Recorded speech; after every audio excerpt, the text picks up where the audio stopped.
Hello everyone, Pierce Nation here. Welcome back to a new deck profile. This one is my meta deck, Altergeist. Altergeist has been changed in many different ways, shapes, and forms, and now it is at its most optimal with a few cards that are still not here. But I will go over the deck and I will show you why it's so good in the way it is right now. The only thing I'm really having trouble with is the branded matchups, and I'm trying to get my Secret Village of Spellcasters at a 3 so I can stop branded. Because if you can get Secret Village on long enough, Altergeist can run straight through it, and I did find that out. The other day I did go 0-2 against a branded deck, but I went 2-1 in the tournament in locals. So I don't know how your locals is, but mine is not so easy. So I'm gonna go ahead and showcase you the deck profile and what it consists of. It's a different deck than what you've probably seen, but give me a minute. I'll sort the cards out and I'll show you what we're dealing with. Hang on just a minute. All right, we are back. Okay, so starting off in this deck, it's a very consistent. I'm trying to think of pretty consistent setup of the decks you see nowadays. You know, you're going to run your 3 Multi-Faker. Multi-Faker is your #1 play in this deck, personally. There's many ways to get to him. More than likely, you're going to use his effect, which if a tap card is activated at any point that is not in the damage step, you can special summon this card. This card normally causes a lot of problems for my opponents because some people, they can't get the wordings right for Multi-Faker, and for others he's just an absolute nuisance. And we'll explain his whole reasoning there, because if he's special summoned, you can get another Altergeist out of the deck, which can cause a lot of problems. So pretty standard, you're going to run 3 Altergeist Marionetter. Marionetter, when she is normal summoned, she will set a Altergeist trap straight from deck. We have pretty much killed the totals of Altergeist traps that we're going to be pulling, because Marionetter has a secondary effect where she can send herself or another Altergeist to the graveyard and then special summon another Altergeist from the graveyard. So she's basically she's like a monster reborn in herself. So pretty cool. Marionetter is very powerful too. Pretty standard again. So we're just gonna run 3 Meluseeks. Meluseek is a great card, because if there's a card that you know is kind of problematic, you can just send it to the graveyard with her effect after hitting directly for 500. And then if she is sent to the graveyard, funny enough, she will add another Altergeist to hand. More than likely that is going to be Marionetter, or it is going to be Multi-Faker. Very occasionally do you go to Kangiri, but more than likely you go either Marionetter or Multi-Faker. I think Multi-Faker is the choice most of the time, unless if it's if you're going to roll into your turn, you do not go Multi-Faker. You go Marionetter, unless if the situation calls for Multi-Faker. With that, we're going to run 2 Silquitos. Silquitos is very powerful. He is, when you go Multi-Faker, you go straight Silquitos, because Silquitos has a powerful effect. That it's a quick effect. You can return 1 Altergeist card that is on the field that you control, and 1 card your opponent controls, and you can send them both back to hand, which is very powerful. Silquitos is very strong, and there's not much your opponent's going to do. They better hope they got Dragoonite, or if not, they just lost their big monster, whatever the hell it is. I used it for Chimera Tech, the Chimera, the Guardian Chimera, that is, and that was pretty painful for my opponent to lose that. So I did use that for that. Again, we're going pretty standard with this stuff. This might be where we get a little wacky, but I run Only 2 Altergeist Puquari. Puquari is very good. I love this card because you can use it from your hand to link, which is beautiful. And that helps me, like if I go early and I go Milieu Seek and then I have Puquari, I can attack, shoot a card off, go main phase 2, get an Altergeist Hextia, use this once per duel effect to add back to hand, so next time I'm up, you know, I'm ready to link again. And then basically once, you know, Milieu Seek goes, you add Multi-Faker and you're ready to go. So beautiful there. Besides that, we run 1 Altergeist Kangiri. Kangiri is a great card. You don't want him early game. More of a late game. Because if you get a bunch of traps and then Kangiri, none of them Altergeist, it ain't going to do you much good. Which can happen. So, but if you have an Altergeist card on, whether it be Protocol, whether it be Multi-Faker, Hextia, whatever it is, you can actually special summon this card during the battle step, and negate the attack. And if you do, you can target 1 of your opponent's monsters and negate its effects, which is beautiful. Kangiri is very good, but not the best card in this deck. I will tell you that for a fact. So now I do run a Dogmatica engine now. I run 1 Dogmatica Ecclesia. She's very good for 2 reasons, and you have to be careful with her. For 1, she'll add another Dogmatica card, which is beautiful. That more than likely is either Dogmatica Punishment or it's Dogmatica the Knighted. The Knighted is very powerful, and some people don't know the effect of the Knighted, but I will explain everything. Also, you can special summon this card from your hand, but if you do special summon it due to that effect, you can no longer use your extra deck, which is a shitstir. So I do recommend that you use her for your last combo.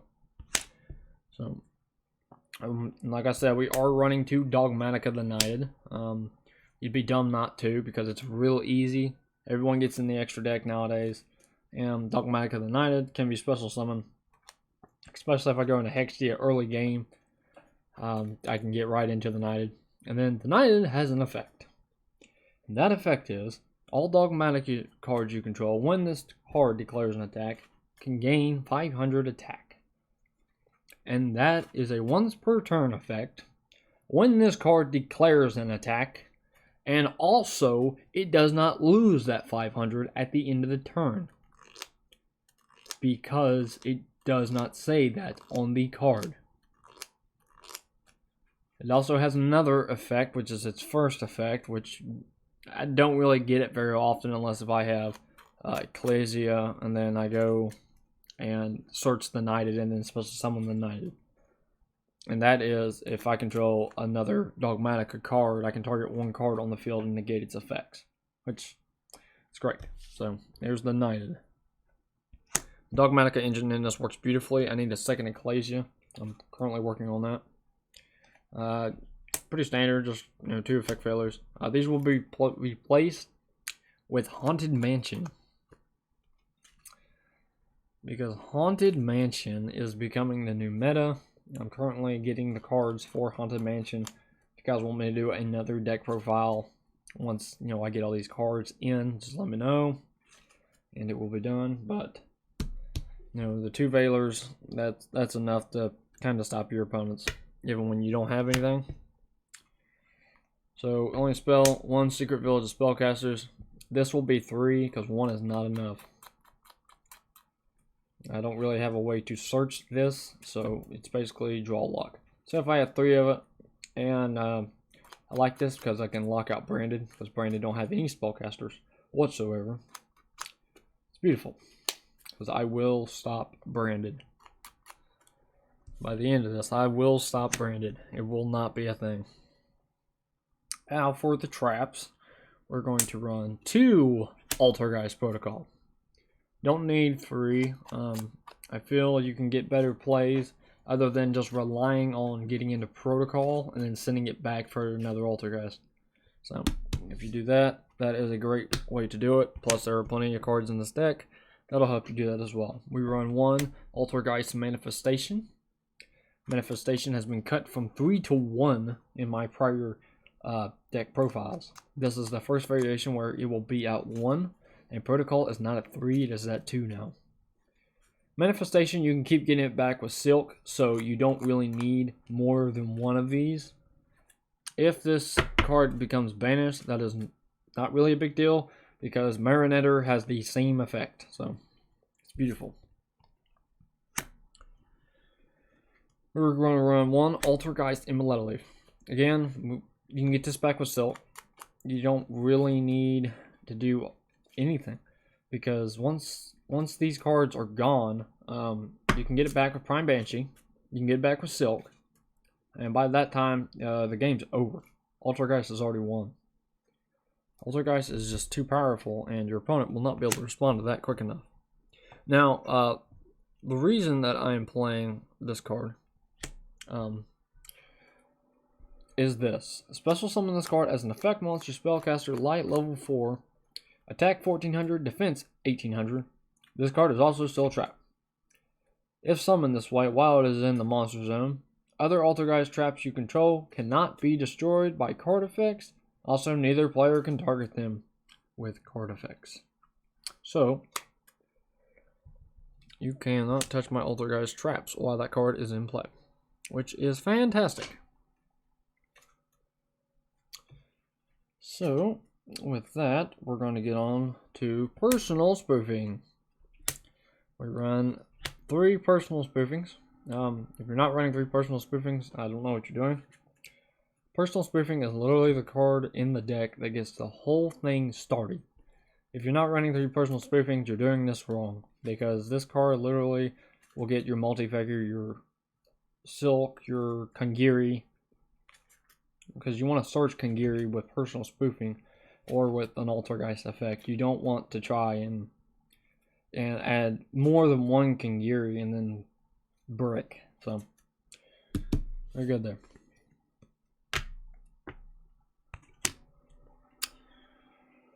Besides that, we're running 3 Infinite Impermanence. This is a smart idea. Infinite Impermanence is a very good card for obvious reasons. If this card is set and then you activate it, you can actually hit one of the back row columns, and anything placed in that column will be negated. Monster effects included, so it's beautiful. Which we're going to hit a monster effect definitely with Infinite Impermanence. It's the only how you can activate it anyway. We are now upping this. I will be using 3 Crackdown. Crackdown is so powerful. And the reason it is powerful is because of Albert. When Albert is summoned, he has an optional effect that if he is normal or special summoned, that you can add a trap. But if he is normal summon and I activate Crackdown in response to his summoning, you can actually take Albert and his effects will be negated, because with this card, I cannot activate the effects. I am now in control, and he now has no effects. So, Crackdown is really good for doing that. I really like Crackdown. The more and more I use it, the more and more I win games. Let somebody get Mirror Jade out and then use Crackdown, and you'll really piss them off. So the next one is D-Barrier, which is Dimensional Barrier. With Altergeist, this is a perfect card to put in there. It is a trap, which goes right with Altergeist. So with Dimensional Barrier, what you can do is you can call out one monster type card like Ritual, Fusion, Synchro, Xyz, or Pendulum, and basically your opponent can't use it. So it's beautiful because you can actually shut down the game. And if you're playing against Brandon, you're gonna call it fusions. Like, It's not that hard. It's an all fusion deck. If you throw down D barrier and you hit fusions, they're gonna be looking at you like, really? So you only run 2 D barriers. You can run 3. I personally don't because I don't have any room for it. I'm trying to make room for Sacred Village and for the Haunted Mansions. And I run 2 Dogmatic Punishment. It's now searchable, which is fantastic, but before it wasn't. And you know, if you draw into it, it's great. If you don't, then it is what it is. But Dogmatic Punishment is really good for getting rid of monsters that are on field, which is beautiful. And also, you can use Intis and one of my other guys for it, and I'll explain that in a minute. Alright, so now, as you know, Altergeist, you're going to run 3 Solemn Strikes. This is basically any Altergeist deck you see, they're going to be running 3 Solemn Strikes. If not, I don't know if they're playing Altergeist. So 3 strike, get you where you're going. You could limit that to 2, whatever you want to do. Now I use 1 Solemn Judgment. Solemn Judgment is a great card. Love it. This is a 1 for obvious reasons. Because I try not to use this. I try not to even draw into this until late game. That's why I use it at 1. Because I gotta allow my strikes to hit twice and then Solemn Judgment. Or I can let, you know, all 3 strikes go off and then use a Solemn Judgment and completely shut out the game. Which is very hard to do. And then I run 1 Dark Renewal. This will be bumped up to 2. And if you don't know Dark Renewal at all, it was a card used by Yugi in the anime. When your opponent would normally special summon a monster, target one of those monsters and 1 spellcaster type monster you control, send them both to the graveyard. Special summon 1 dark spellcaster monster from your deck. We only have 2 targets in here that are dark spellcasters. The first being Altergeist Pukwari. And of course, the other one is Altergeist Multifaker. It's a quick cheat to get into Multifaker off your Meluseek or your Silk Widows, you know, just whatever. It's a quick cheat and it's beautiful. So that's why we use Dark Renewal. And we'll start using them more often here on out. Because it's a faster way to get into it, plus you can just send one of your opponent's cards to grave at the cost of this card. So, there is Altergeist's main deck. Now for its extra deck, and it does have a side. I gotta grab the side here in a minute. We're going to be running our Dogmatica targets are going to be Elder Antithesis, of course, and Side Frame Lord Omega. This just shuffles a random card back in the deck, and that one just pops a card once it's sent to grave, which is beautiful. Don't understand how you can do that when it's supposed to be Fusion Zone, but I'm not the one who makes the rules. So, for your Link monsters, what you're going to, this is pretty standard, what you should see. You're going to run Relinquished Anima, you know. This is for Pukwari if you don't know. Summon Great Almara, which is any of them that have less than 1,000. IP Masquerena. This is for setting up into your bigger plays. So when you go IP, you're going to be using this for whatever you're crackdowning. So if you got an Altergeist or a Dogmatica and a crackdown card, you go IP. Nightmare Unicorn. And for the last one that we have here, Appaloosa Goddess of the Bow. Because once we IP, we're going to try to get into Appaloosa. That way it can't be fought by card effects. Which is beautiful. So we have that. Now we're going to get into the Link Altergeist, which is pretty standard. 1, 2, 3 Altergeist Hextia. Lay these over here. Go 1, 2 Prime Banshees. And on the end of that is 2 memory gants. So this is your normal setup. We're going to go 3 Hextia, 2 Prime Banshee, and 3 memory gant. And that is the Altergeist deck. This is a very cheap deck.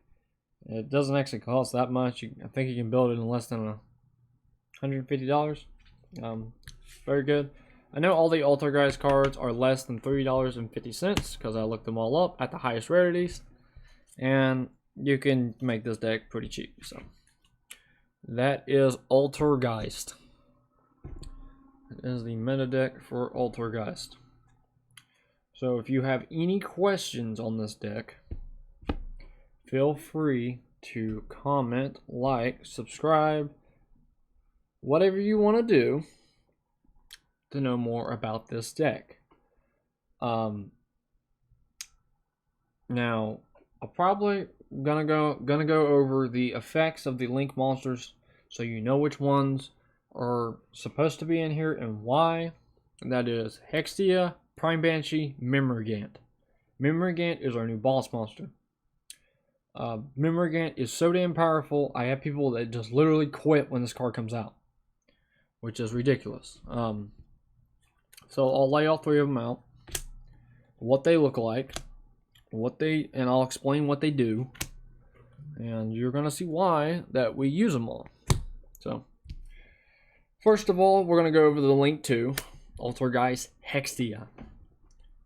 Now what she does, I'm gonna go ahead and pull all 3 copies out so I don't have to move my cards. You guys can just look at them as I explain them. So Altergeist Hextia. It's 2 Altergeist monsters. It is a spellcaster, a fire attribute. Gains attack equal to the original attack of the Altergeist monsters it points to. When a spell or trap card or effect is activated, you contribute 1 Altergeist monster this card points to, negate the activation, and if you destroy that card, if this card is sent from field to grave, you can add 1 Altergeist card from your deck to your hand. You can use each effect once per turn of Altergeist Hextia. So there is Altergeist Hextia. Next on the list is Prime Banshee. It is a link 3. Prime Banshee is a dark attribute and it is also a spellcaster. It takes 2 or more Altergeist monsters. During the main phase quick effect, you contribute 1 other Altergeist monster, special summon 1 Altergeist monster from your deck to your zone this card points to. If this card is sent from field to the graveyard, you can target 1 Altergeist card in your graveyard and add it to your hand. You can use each effect of Prime Banshee once per turn. And now we're going to get into Memory Gant, which is the best Altergeist. Literally. Altergeist Memory Gant is a dark attribute. It's a spellcaster. Takes 2 or more Altergeist, and it is a link 4. During the battle phase quick effect, you contribute 1 other monster. This card gains attack equal to the attributed monster's attack on the field. When this card destroys that monster by battle, you can destroy 1 monster your opponent controls, and if you do, this card can make a 2nd attack in a row. If this card will be destroyed, you can banish 1 monster from your graveyard instead. You can only use each of the following effects of Memory Gant once per turn. That is Altergeist Memory Gant. So that's all 3 of the links. These are the only Altergeist cards you need. If you notice, I don't run any pots of extravagance because you really does not need it. It's not going to do you much good because you're just banishing your extra deck. Some people like to do pot of duality, but I don't see a point in doing pot of duality. I think it's stupid. There are decks where pot of duality works, and this Altergeist deck is not one of them. So again, if you guys have any questions on the Altergeist or the deck or the combos, anything on it, just leave them in the comments down below and I will get to it later. I am Pierce Nation. I hope you guys enjoyed the deck profile, and I'll see you in the next video. Pierce Nation out.